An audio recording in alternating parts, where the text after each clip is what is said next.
All right, good afternoon. Welcome back to Fluids 1. We're talking about control volumes today, which is a famous phrase from the title of the course. We're going to quickly go over something called the Reynolds transport theorem, which allows us to make a connection between a control volume fixed in space and a collection of fluid particles called a system that might flow through the control volume and be coincident with it at some moment. Then we're going to launch into conservation of mass from a control volume perspective. But first I want to start with a motivating example. It's a kind of problem that can be solved using a control volume approach, and we're going to work in groups for this one. You don't have to know the control volume approach to solve this problem. You just have to work it out. So here it is. So we're hearing a lot about space estimates, Virginia Tech set their classroom space requirements based on estimates for how safe it is to be close to each other, but there are also air filtration requirements, air exchange requirements that institutions have to meet, like Virginia Tech and like the Montgomery County Public Schools, where my daughter's in kindergarten. There are no official guidelines, but the unofficial guidelines that people are working with is that to be safe, if you have an enclosed space, you should have at least 3, but ideally 6 air changes per hour in that space. So now if you look at this blue tank on the bottom and you imagine that there are 2 workers in that space, you don't know from a COVID-19 perspective if one of them might be infected and asymptomatic, right? So you want to make sure that the space is well ventilated. So if the volume of the tank, it's basically 10 feet high, 10 feet wide, and by 10 feet wide. So it's 1,000 square feet. What if we want to target, I know I gave you a range here, but if we want to target the better end of that range, 6 air changes per hour in that 10 cubic feet volume where the workers are working, what exchange rate in cubic feet per minute do we need to do that? Right. I'm going to stop sharing for just a moment. Before I do that, go ahead and write down that the volume is 10 cubed, 10 feet cubed, and that you want 6 air changes per hour. And you want to find the flow rate, the exchange rate needed in cubic feet per minute. When we come back from our breakout groups, we're going to have a poll asking us what's the best estimate for what the flow rate needs to be to get that 6 air changes per hour.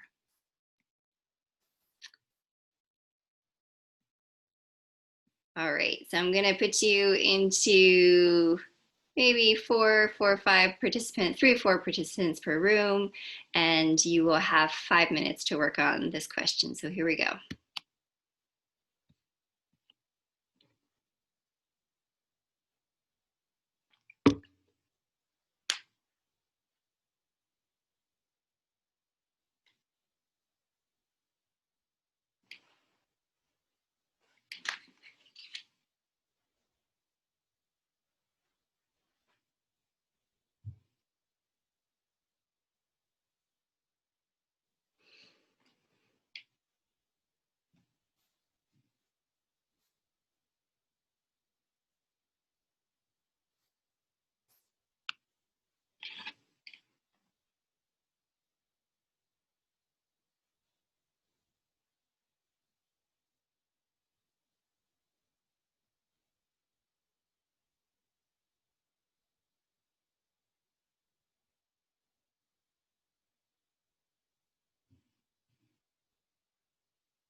Hey, Daniel, we're in breakout rooms. I'm going to send you into one.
All right, welcome people who are starting to come back.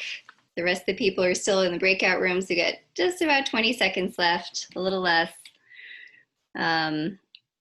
So in just a moment here, we're going to put up a poll asking you for the best estimate for the flow rate needed. 3, 2, 1. Okay. So welcome back, everyone. Hope you were able to calculate that in that short amount of time. I'm going to go ahead and launch a poll and ask you guys what your best estimate for that flow rate was. And here we go.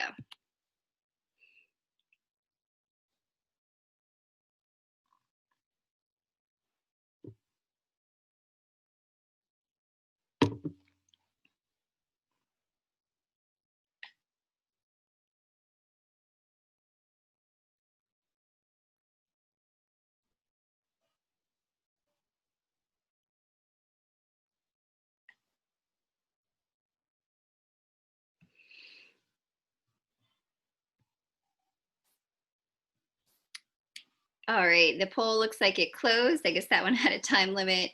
I'm gonna go ahead and share the results with you.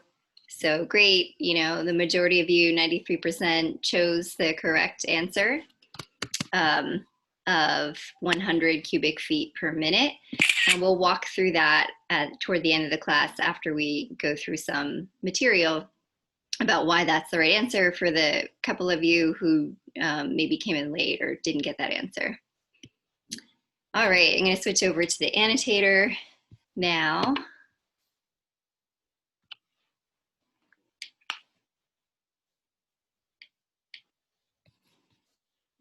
And as soon as I make her a co-host, there we go.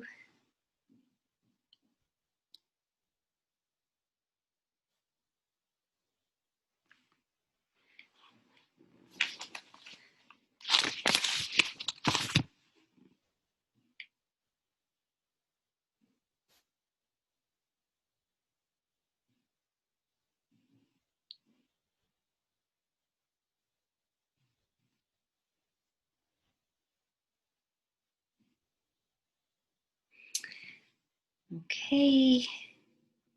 So we just did this group work exercise. We'll go ahead and go through the answer now.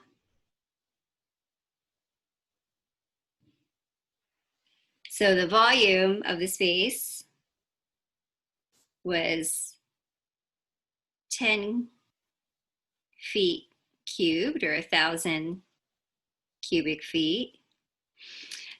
So we need to provide 1,000 cubic feet 6 times every hour for a complete air change. So 6 times every hour is once every 10 minutes, right? So the required flow rate then is 1,000 cubic feet per 10 minutes equals 100 cubic feet per minute. We can sometimes abbreviate that as CFM, cubic feet per minute.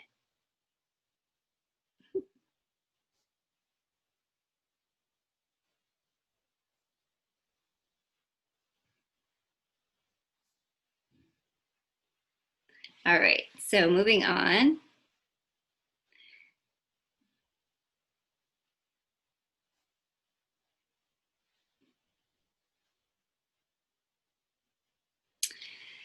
We're going to start talking about the Reynolds transport theorem now. The Reynolds transport theorem is basically a tool that lets us talk about how forces on a fluid relate to forces on a controlled volume. Now, what is a controlled volume? It's an imaginary volume in space that we generally indicate with dashed lines. So if we look at this picture here, we see in orange dashed box or shape, it's not really a box, the control volume surface. And then we see in the black dashed surface here, we see the system. Now, if you remember from last time, the system is a specific collection of fluid particles that's constant in time, right? So if you have a jet blasting across, let's say that tank that we just looked at in the example, if you've got a jet coming in and bringing fresh air, right, then it might be, your system might be 1 cubic foot of fresh air that enters through that jet and moves throughout the room, but it's those same air molecules, right? Whereas a control volume is generally fixed in space.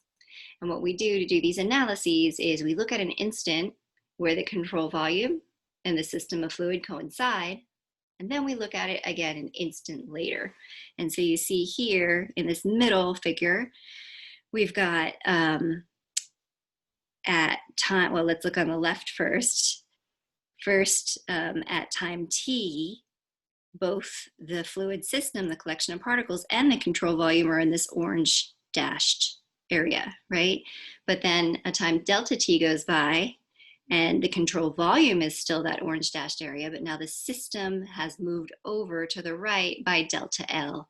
And it's partly coincident with the control volume, but not completely. There's a little part on the right that has exited with a velocity v2, right? So we use this to analyze these systems and how the forces relate to each other. So just to remind ourselves, control volume is generally fixed in space, while the system is a collection of specific fluid particles.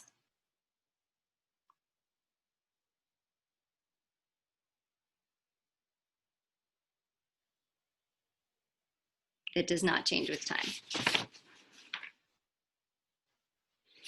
All right, so we're not going to derive the Reynolds transport theorem, but we are going to get a lot of practice using it.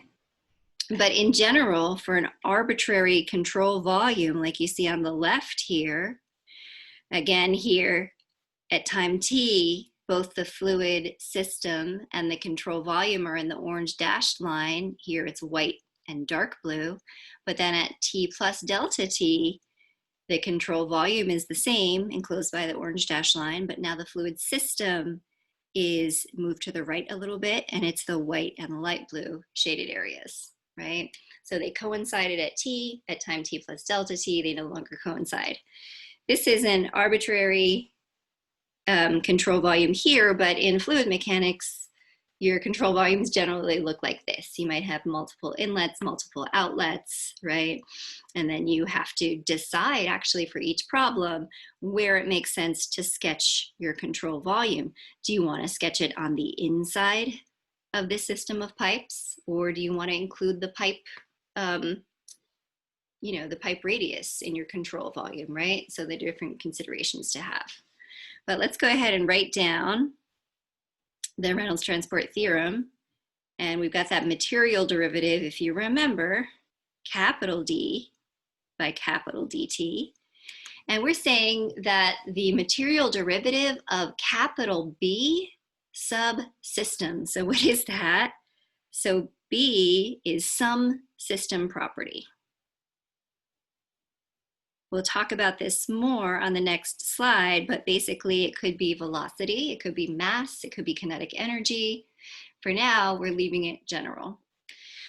So dB dt is equal to partial d by dt of the integral over the control volume of the density times little b times dv, where b is the volume, plus the integral over the control surface of the density, little b, the vector velocity, dotted with n, the vector, which is the unit normal pointing out of the control volume, that's very important, times dA. So there we go, we'll box this.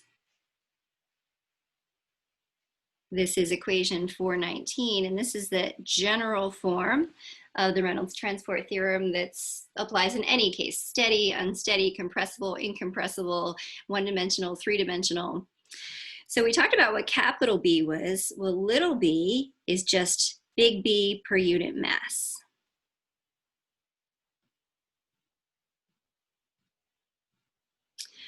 CV is just short for control volume, and CS is just short for control surface.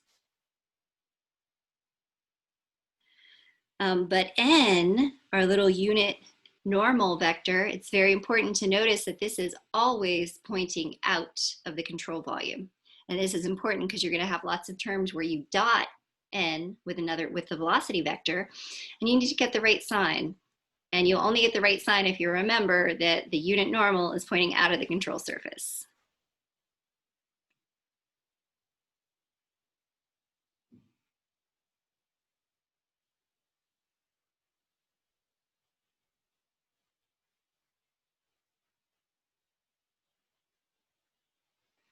All right.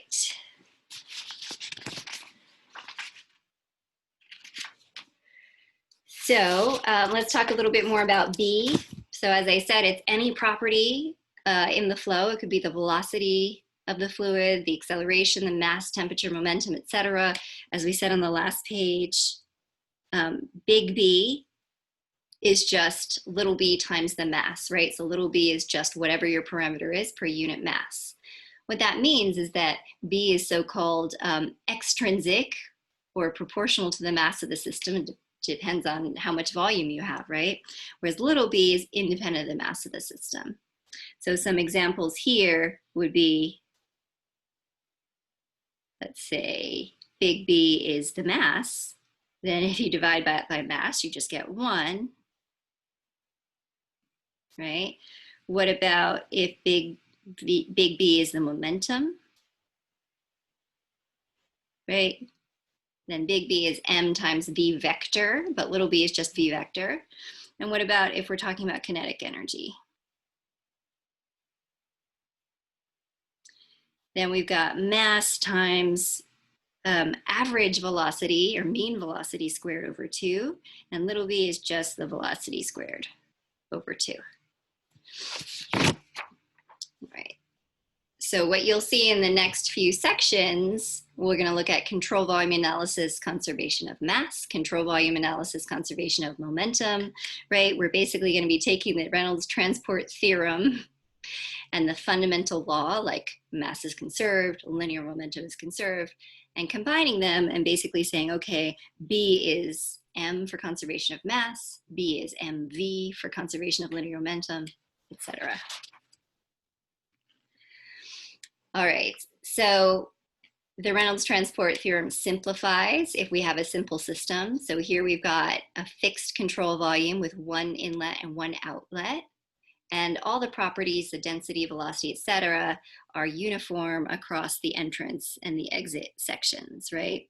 So here, the velocity is constant across the cross section, and it is at the exit as well. We don't, have a parabolic velocity profile or something like that. So this case, it simplifies to, whoops. We want the material derivative again. Here we go.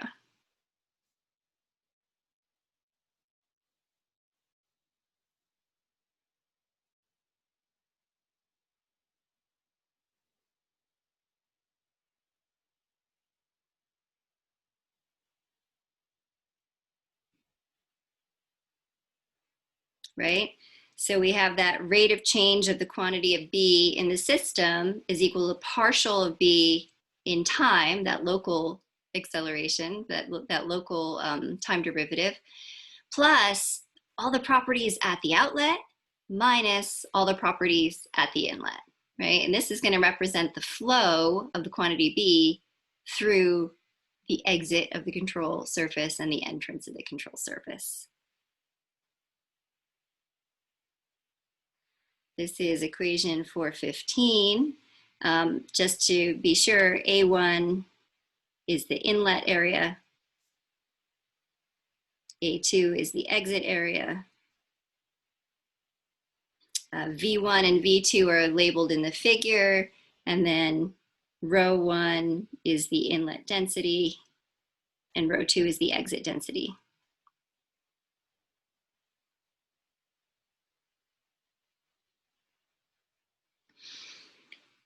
All right. Professor? Yes. I have a question. So why would you select everything that's coming in and add everything that's coming out? I know, that's very strange, isn't it? It's because we are making a distinction between eventually it'll make more sense when you see it in the conservation of linear momentum. But for now, imagine that we're looking at forces acting on the control volume versus forces acting on the fluid system, right? So it turns out by Newton's third law, they're equal and opposite to each other. So here, we're actually writing down the change of B for the system, not the fluid. So it's the opposite of what you intuitively think. That's a great question.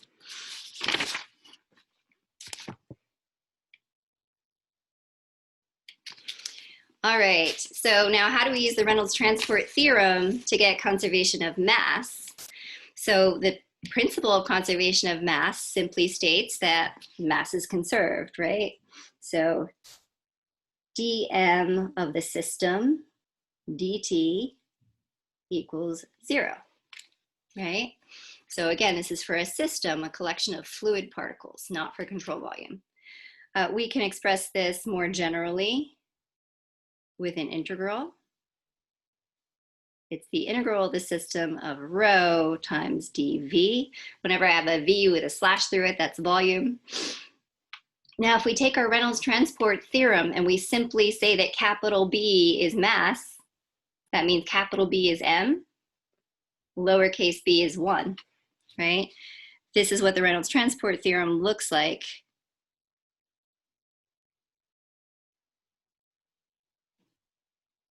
D by dt over the system of rho d volume equals partial by t over the control volume rho d volume plus the integral of the control surface rho v vector dotted with n dA.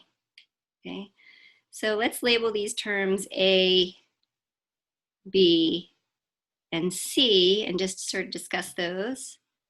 So A is the time rate of change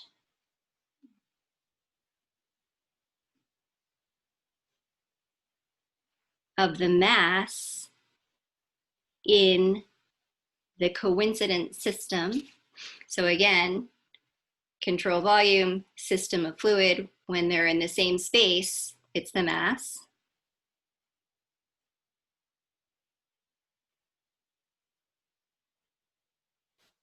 And that equals B, which is the time rate of change of the mass of the contents of the control volume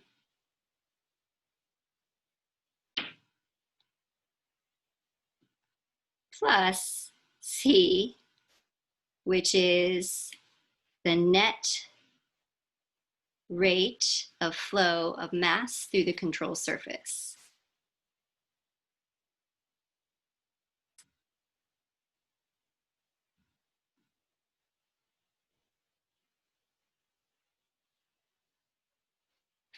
All right. So this is interesting, right? Because it's connecting the conservation of mass on one hand in term A with the system, the collection of fluid particles, and on the other hand, in terms B and C with the mass of the contents of the control volume, right? So we've got this connection. If we combine these three equations, then, well, we see that the mass of the system is just this integral over the system rho dV, it's this term A, but by conservation of mass, that's 0, right? So we basically have 0 on the left-hand side, and the continuity equation now for the control volume is the two terms remaining on the right-hand side.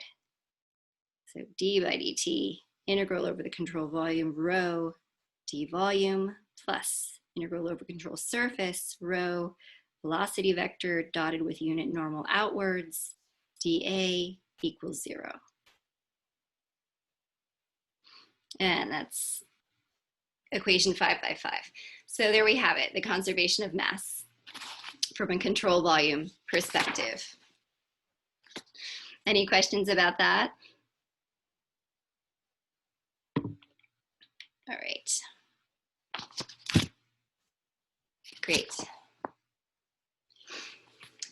So I want to remind us, I know I've mentioned this once in class before, but I want to remind us about the mass flow rate, m dot.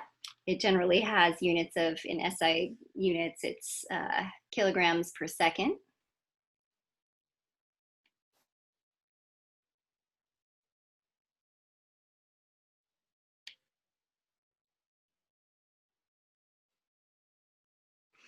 M dot is equal to the integral over the area. Now we're thinking about an inlet or an exit into a control surface of the density, the velocity vector dotted with the unit normal dA, right? So it's just one of the terms of the conservation of mass equation that we just derived. There's a simplified version of it if we have uniform velocity or we're using the average velocity over the inlets and outlets. And in that case, we can write m dot is equal to rho q is equal to rho a v, right? Where this is q, and then v is the mean velocity or the average velocity over the entrance or the inlet. And how do we find that, right? Let's say that we have a pipe and we've got a control volume defined inside the pipe. So we've got one inlet to the control volume and one outlet. But now let's say instead of uniform velocity, which has the magnitude u everywhere in the pipe, we've got a parabolic velocity profile, which is 0 at the walls and has a maximum magnitude at the center of the pipe, right? So to calculate that mean or average velocity, we integrate over the inlet or exit area the density times the velocity dotted with n dA over rho times A. And that gives us the mean velocity that we need to use in our m dot equation, right? So if you have a homework problem or something and the velocity at an entrance or an exit is not uniform, it's parabolic, or it's, 3 centimeters per second for half of the inlet, and then for the upper half, it's 6 centimeters per second, you do have to find the average velocity to use in your equations.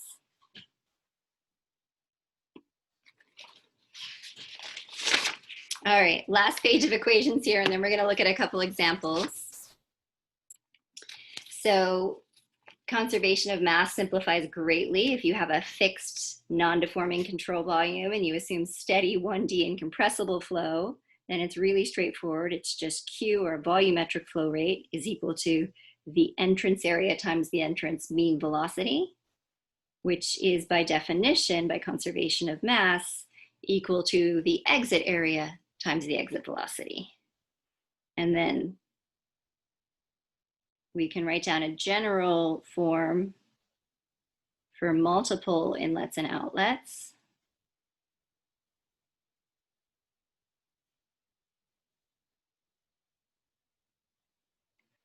That the sum of m dot out minus the sum of m dot in equals 0, right? And so we'll use that a lot. What if you have a moving but non-deforming control volume? So let's say you're interested in analyzing the flow through a jet engine, and your control volume boxes that jet engine and is flying through the air along with, in a frame of reference that's attached to the jet. So in that case, you would do an analysis with a moving non-deforming control volume, and the equation that you would use is this one.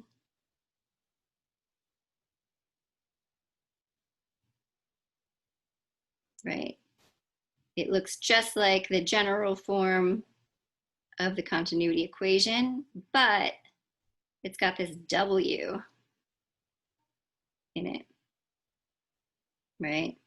That's the only thing that's different. It's W instead of the V that we used before. So you just have to be careful that the velocity vector that you use in the equation is the relative velocity vector. So what's that?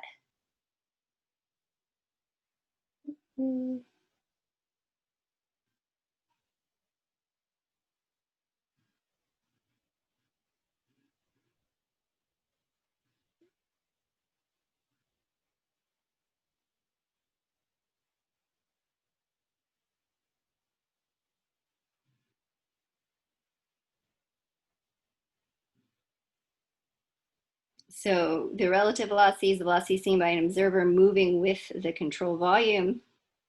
So in the case of the jet engine, it would be the frame of reference, or the velocity is seen by an observer moving, a passenger on the plane, something like that. Okay. Finally, we have the equation for a deforming control volume. So let's say you have a balloon filled with helium, right? And you define the control volume as just, the volume just inside the surface of the balloon, just inside the latex, just enclosing all the helium and none of the balloon, right? And then you open the balloon and the helium starts to flow out, right? So then your control volume itself starts to shrink and contract. So in that case, now the mass of the system is actually changing. So we retain this term.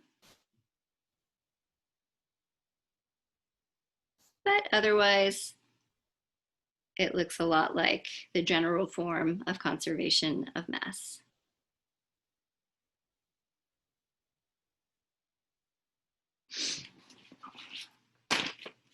I'm just going to double check that equation in the book for a second because I'm not sure it's supposed to be W. I don't think it is.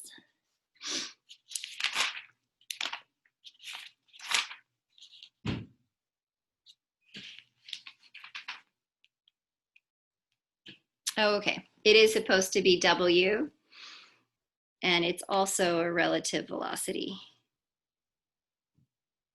In this case, let me just label this. So it's the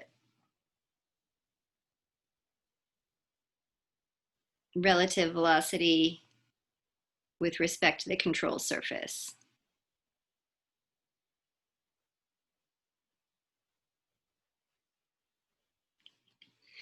All right, and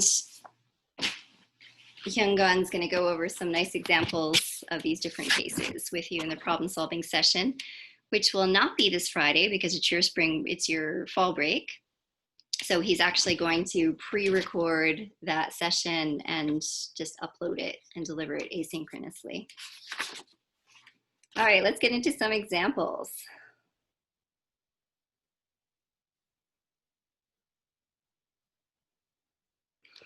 So let's go back to this air change per hour example that we looked at for the group work, right? And so like we saw before, sort of unofficial guidelines are that you should have 3 to 6 air changes per hour in an enclosed space. We already looked at the question of what flow rate is necessary to get 6 air changes per hour in a room in a tank this size. So the next question that we need conservation of mass for is what velocity will be present if we have fresh air coming through an inlet that's 8 inches in diameter and round, and air exiting, exhaust air exiting through a 4-inch diameter exit port, right? At that rate that you calculated during your group work. All right, so just remind ourselves that Q was 100 cubic feet per minute. And we can use the continuity equation, surprise, surprise, to solve this problem.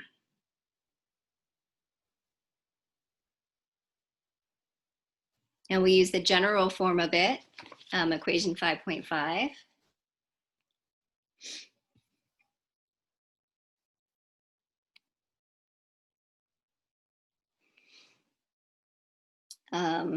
But first, let's sketch out the control volume that we're going to use. So here, it makes sense to just define the control volume as the volume of air right inside the tank. So we'll just do a 2D view of the tank here from the side.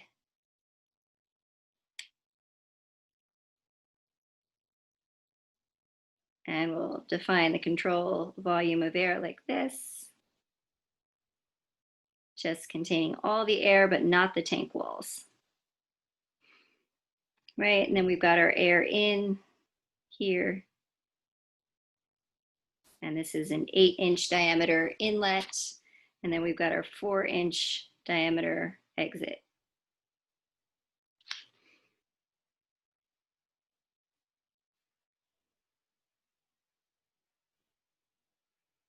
And we've got surface areas that the fresh air and the exhaust air are crossing.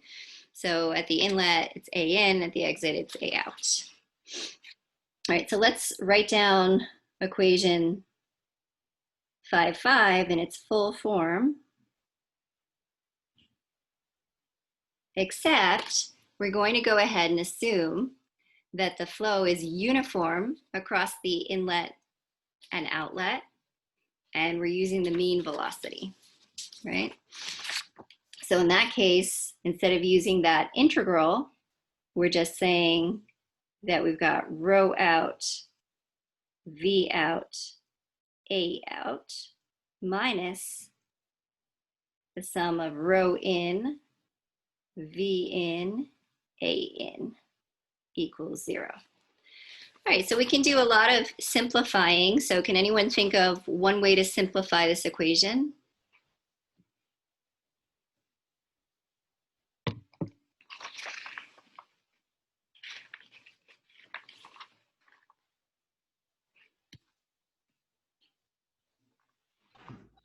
Should the density be constant throughout so you can pull it out? Yes, excellent, right? So it's a great, they haven't said anything about, some extreme kind of heating or anything that would change the density of the air.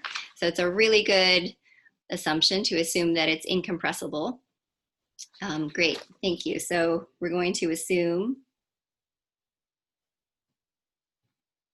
rho out equals rho in. We're also going to assume that it's steady flow, right? And so then this term goes to 0.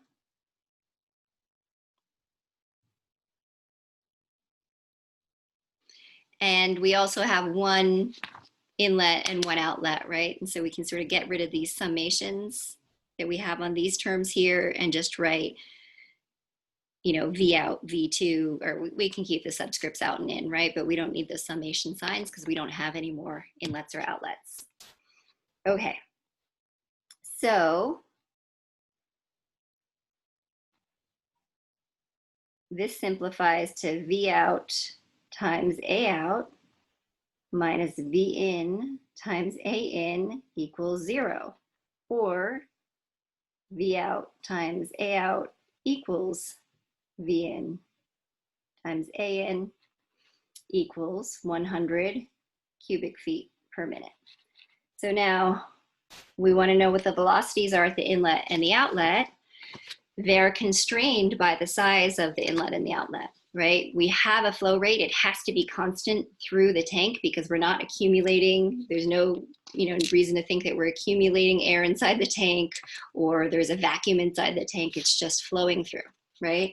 So it's the exit flow rate has got to equal the entrance flow rate.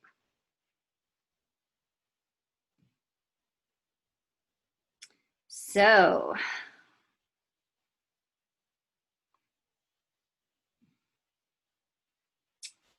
four over 12 feet squared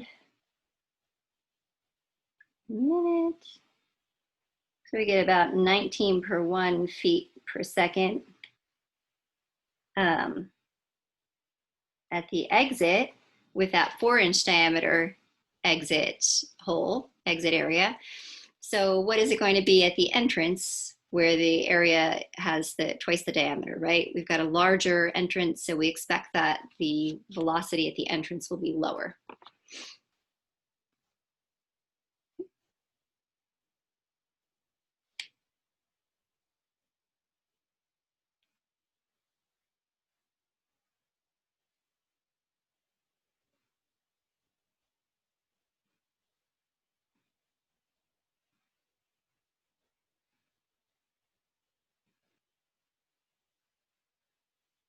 And I'm skipping the conversion from feet per minute to feet per second and just going right to feet per second. But you just need to change between feet and, change by that factor of 12. So there we go, right? So you calculated correctly the flow rate that we needed for 6 air changes per hour. And then we know if our air inlet has this size and the air exit has this size, what the velocities through are at the entrance and the exit if we make the assumption that the flow is steady, right? These are all, incompressible. These are all really reasonable assumptions. So any questions about that? We've got one more example problem. All right, last one. All right, this is an interesting one because you see we have that non-uniform velocity profile at the downstream part of the control volume. So here we've got fluid flow through a pipe, and we've defined the control volume as a cylindrical section that's right inside the walls of the pipe. So it's got a circular entrance here. And at the entrance at section 1, the velocity is uniform with value capital U. But at the exit, it's not uniform. It's a parabolic velocity profile.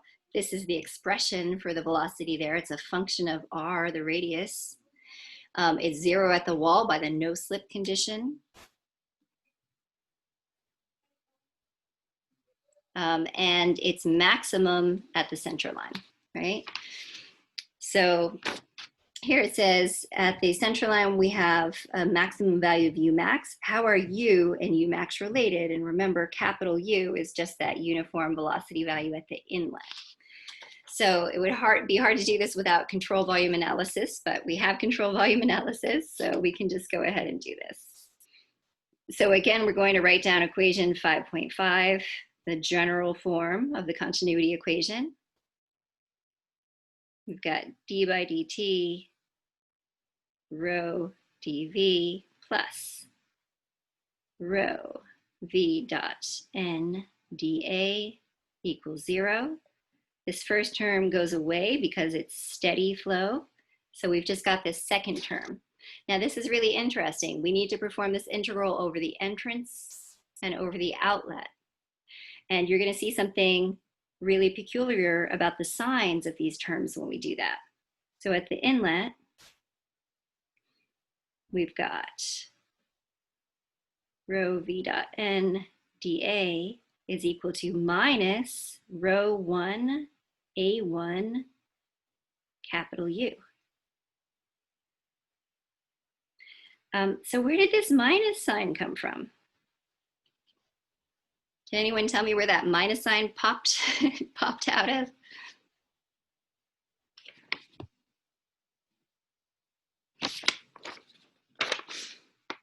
So it actually comes from the fact that the unit normal is always pointing out of the control surface. So over here, we're integrating this second term in the continuity equation over the entrance region, the circle, and the velocity is heading to the right in the positive x direction down the axis of the pipe, but the unit normal is going in the other direction. So when you dot those two, you get a minus sign. Really, really, really important. This is going to come up all the time. It may be the number one place where people sort of mess up when they're doing control volume analysis, is not getting the signs of the terms right, because they're not thinking about whether the velocity is in the same direction as the unit normal or if they're in opposite directions. I'm going to stop this example here, but I will finish it out before I upload it so that we can go to the final page and finish on time. All right, so it's fall break this Friday. Congratulations. I'm sure you guys need a break. I hope you have a great time. Because of fall break, the homework and quiz that would normally be due Sunday night are due Monday night to give you the extra day. Midterm 2 is coming up Wednesday next week. And it goes from hydrostatic forces on submerged curved surfaces up through the beginning part of what we learn in control volumes.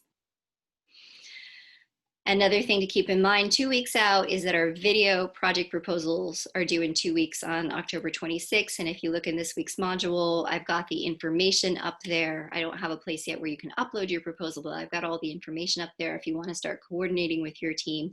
It's just a half a page long proposal, just enough to tell me the basic idea so I can say, yeah, that's a good idea, or that won't work because of X, Y, or Z. All right, any questions for me?